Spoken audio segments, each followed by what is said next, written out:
Hey everybody, Matt Burke here. Tonight I'm going to be reviewing Absolute Batman number 4. I got the Nick Dragotta cover. This is pretty badass. Super swole Batman right there, you know?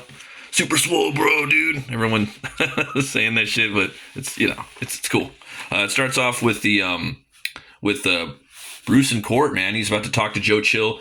For those that don't know, this is an Elseworlds universe. This Batman's a self-made Bruce. He's not a millionaire.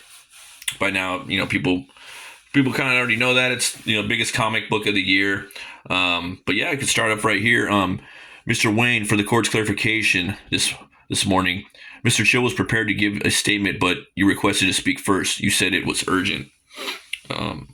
It's unconventional, but given the extraordinary nature of the case, I've granted you that right. You can go ahead now, son. So, what is it that you have to say? So we jump forward, and you got these guys on the roof, and they're basically trying to extort money out of these business owners, and they're not paying up. Mrs. Wynn ain't paying up. She's not paying up to this SoundCloud rapper dude right here. So she gets pushed off a roof, and then out of nowhere, she gets thrown back over. How in the Alex? You see anything? And you get this pretty fucking awesome looking Batman right here, man, out of nowhere. Really cool, really scary looking Batman. I really dug that. I really like the whole concept of this Batman. Kind of reminds me of I forgot the name of the one. It was the Amalgam universe, like Dark Claw or something like that, where it was like Batman and Wolverine put together. But yeah, he's wearing like contact lenses and fangs. He's biting this dude. Like, wait, what the? And he like cuts this dude right here, right in the mouth. Brody, what? Huh? What did he do to him, man? He just cuts that dude right in the chin, maybe the throat. Stay away! I'll blow your damn head off.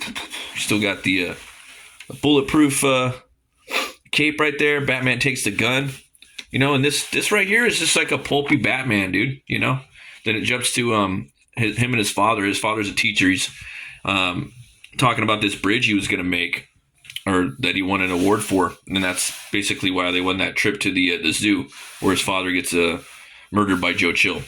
We jump over to this right here, and you got this really cool like pulpy Batman design. Drop it!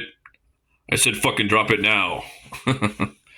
Is that the? Oh no, it's not the cops. It's like, drop it now. There we go. This is all wrong. What are you doing, Bruce? He's talking to himself.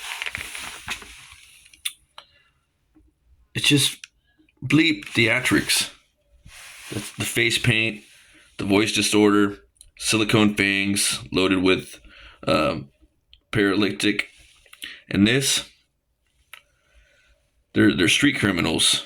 The most desperate. Scare off the 10 thieves. Others take their place. No.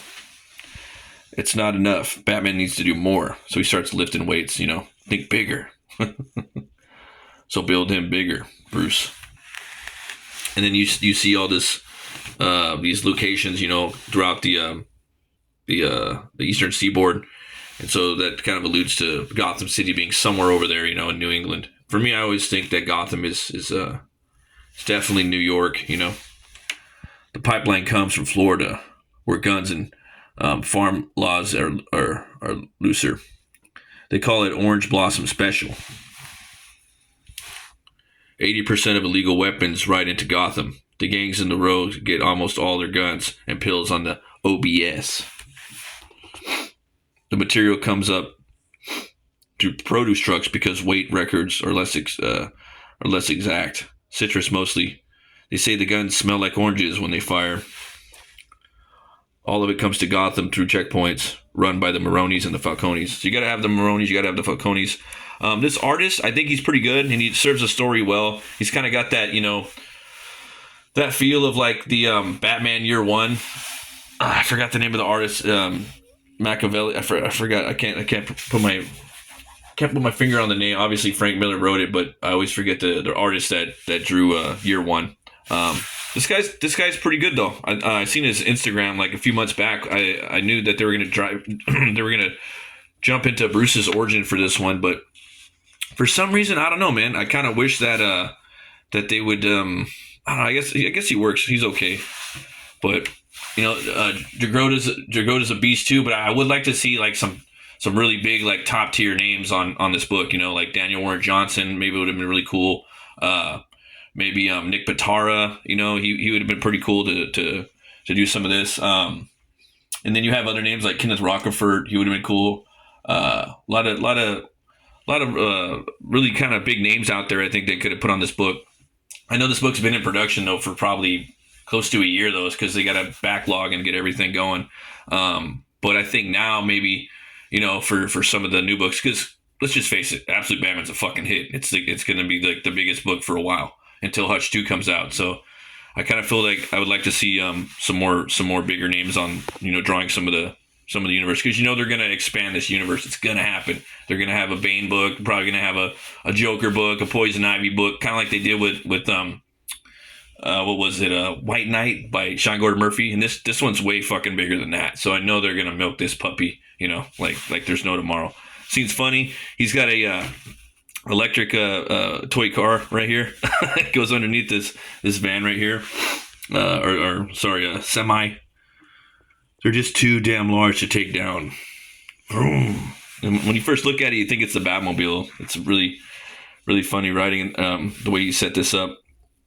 And you see the little car go under there. And she says, "No, I left the kid in the car this morning. She's fine, dude." I was like, fuck, midnight, 5 below. Whew. Been telling you, whole world these days is going to crazy. And you got Batman chilling out there. He's got his like padding suit on. He's got his little electric car. Shoots out this well, actually it explodes and this big peg comes out. Boom. Does a little shoot up to the roof. And they seize the guns. Gets out. And Batman's doing a couple punches and kicks to him, I think maybe I figured it out. So the story picks up, it shows a lot of backstory with him and his pops, which I think is cool. Talks about his dad talks about how his dad was his dad worked 6 days a week, and on the 7th day he would take him basically to the pier, like Coney Island or Long Beach over here or Santa Monica. When they would go on the rides, they would buy frozen bananas dipped in chocolate. And then his dad had a heart attack one day. Thomas Wayne's father had a heart attack one day and died there. And that inspired him to want to be a heart surgeon, much like Thomas Wayne in the regular canon. But in here, he couldn't do it because he got Martha pregnant, and he couldn't be the surgeon. So he became a teacher, and basically telling his son that sometimes you don't always turn out to be like what you think you're destined to be. And I don't want to spoil too much more of it. I spoiled a lot, but I think the book was a pretty good read, and it was a pretty good like little deep dive into the story. There's some cool stuff in the back about some of his tech, and about how he uses some of it, how some of it works a little bit. It doesn't give too much away, but it's pretty cool. And I think that they're gonna do 3 issues with this artist, as far as I know. I think that's a good way to do it. I think mainstream comic books, if they're gonna do a series, they need to have basically 2 artists, and then maybe like 2, maybe I would say 2 or 3 artists, probably 2 artists. One artist does 5 issues, or one artist does 4 issues and an arc. Then they bring in another artist to do 4 issues and an arc. That's 8 months. Then maybe you can do 4 one-shots, or maybe they could do 5 issues and 5 issues. That way the art stays consistent. You have arcs per artist, and then you can just wrap it up with two one-shot specials or something like that. That way it gives the artist time to chill. They don't get burned out. That's what they've been doing it with the Conan. With that's been through Signatures, Heroic Signatures, and Titan. They've been having Robert De La Torre do 4 issues, and then Doug Braithwaite would do 4, and then they would bring in like a few other artists to fill in the other 4 issues, or probably 5 issues each would be awesome. I think that's what they need to do, and I think that's what they're doing with this. So far, yeah, I'm really digging this book. I give this one 2 horns way up. So far, the only thing I mean, this one had some pretty cool fight scenes in it, yeah, the last one had a pretty cool chase sequence in it. The thing is with me, I really like seeing fight sequences in comics, and kind of like I kind of got a high bar for fight choreography in comics, and nothing really ever gets really close to like what I'm looking for. I'm thinking of like the old kung fu comics and stuff like that.